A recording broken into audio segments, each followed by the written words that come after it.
इकडे लक्ष द्या. HCF आणि LCM 6वीच्या पुस्तकामध्ये हा चॅप्टर नंबर 9 चालू आपला. सुरुवातीला HCF म्हणजे काय तुम्हाला सांगितलं. HCF म्हणजे हायेस्ट कॉमन फॅक्टर, ज्या संख्येचा मोठ्यातला मोठा फॅक्टर म्हणजे अवयव, मूळ अवयव मोठा असतो, संख्या मोठी असते, त्यांनी डिवाइड होते, ती संख्या म्हणजे HCF. LCM म्हणजे लोएस्ट कॉमन मल्टिपल, लहानात लहान विभाज्य संख्या, याला LCM म्हणतात. सुरुवातीला आता प्रॅक्टिस सेट 23 मध्ये आपण बघणार आहोत. प्रॅक्टिस सेट किती 23. क्वेश्चन काय आहे तिथे. Write all the factors of the numbers given and list their common factor. आता आपल्याला फर्स्ट क्वेश्चन मध्ये 12 आणि 16 या दोन संख्या दिलेल्या आहेत. 12 अँड 16 याचे सुरुवातीला फॅक्टर पाडायचे, अवयव पाडायचे आणि त्याच्यातला कॉमन फॅक्टर, फक्त ह्या दोन संख्येमधले कॉमन फॅक्टर. कॉमन फॅक्टर म्हणजे ह्या दोन्ही संख्येमध्ये आलेले नंबर किंवा विभाज्य संख्या. सुरुवातीला आपण 12 चे फॅक्टर पाडून घेऊ, नंतर 16 चे.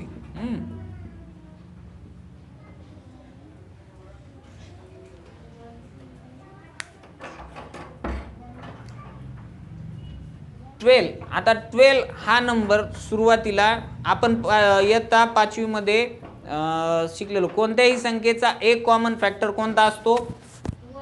1. कॉमन फॅक्टर 1 घेतला. नंतर अरे मोठ्याने सांगा, जेवण करून नाही का आले. 2. नंतर 4. कोण 5 म्हणलं. हा, लॉकडाऊन 5वी मध्ये गेलं ना, बरोबर आहे. हा नंतर वा, हा लॉकडाऊनचा खरा विद्यार्थी आहे. डायरेक्ट 12. त्याच्यानंतर 16 मध्ये 1 हा कॉमन फॅक्टर झाला.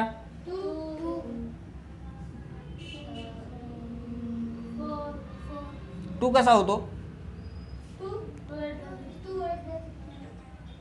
2 8 जा.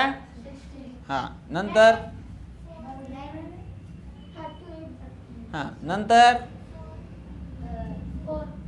3 च्या टेबल मध्ये येतो का 12. 60 येतो का नाही. 4 चा किती नंबरला पटपट सांगा.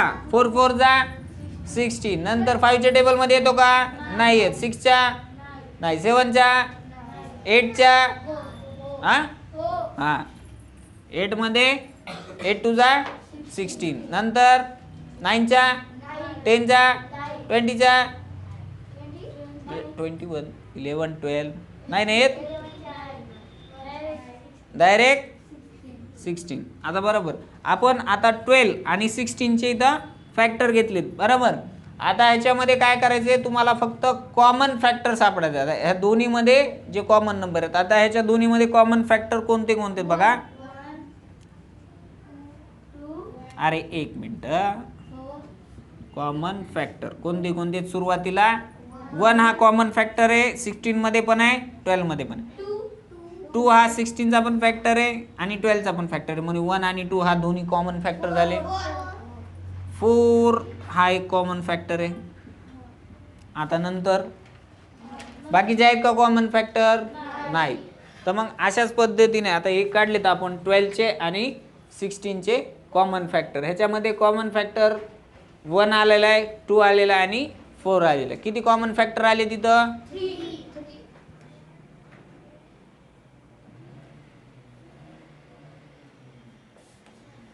इथं फक्त 3 कॉमन फॅक्टर आले दोन्ही संख्येमध्ये. 1 एक हा फॅक्टर आहे, 2 आहे आणि 4 एक आहे.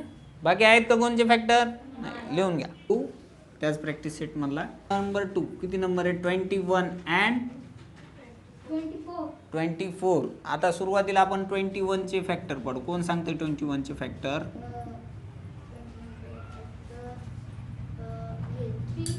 डायरेक्ट 3. 1 हा कॉमन फॅक्टर घ्यायचा, विसरायचा नाही. 3 3 बर. नंतर 7 7 3 जा 21 7 4 जा 28 चा कुठे इथं संबंध आहे? मी काय म्हणलं की लगेच हे पाडा मानायचा का आपल्याला? इथं फक्त फॅक्टर पाडायचे. हां 7च्या नंतर कोणता फॅक्टर पडतो? कोणत्या टेबलमध्ये 21 आहेत? आठवा पटपट आहे.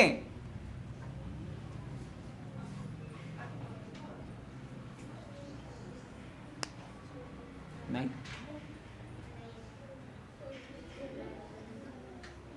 अरे आठवा पॉलिश पेपर आणलाय कोणी खिशात? नाही आणला असेल तर घासून घ्या बुद्धीला एकदा, म्हणजे फ्रेश होईल. अरे कोणत्या टेबलमध्ये आणखीन 21? हा 21 वन जा. मग इतका वेळ लावतात का सांगायला?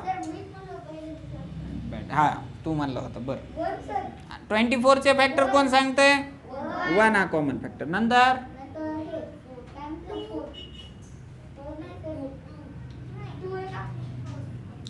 2 हा फॅक्टर होतो कारण डिवाइड होतं. 24 डिवायडेड बाय 2 2 1 जा 2 वरतून घेतला कळालं. 2 ने डिवाइड होतं. 24 ला 2 ने डिवाइड केलं किती नंबर येतो? 12 12 2 जा 24 म्हणजे याचा अर्थ 12च्या पण टेबलमध्ये तो नंबर आहे. हां बरं आता 12च्या टेबलमध्ये हा नंबर आहे. किती नंबरला आहे? किती नंबरला आहे?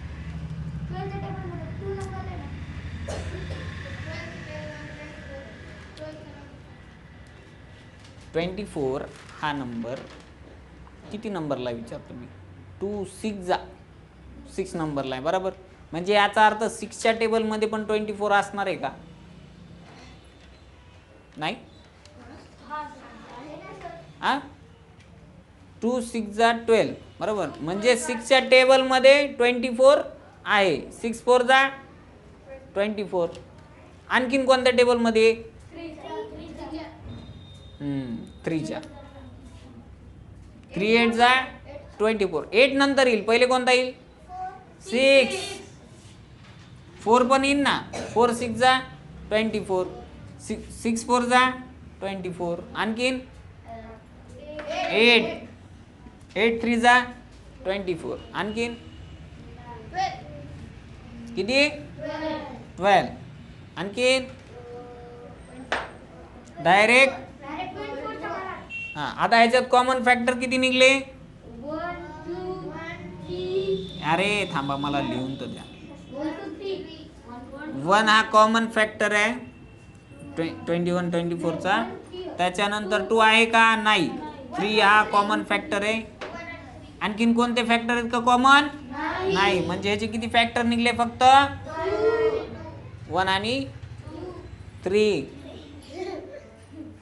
फक्त 2 फॅक्टर निघले. कळालं? आता बाकीचे 3 नंबरचा क्वेश्चन 4 नंबरचा 5 नंबरचा क्वेश्चन ह्याचे काय करायचे तुम्ही? फॅक्टर पाडायचे. हा येईल ना पाडता?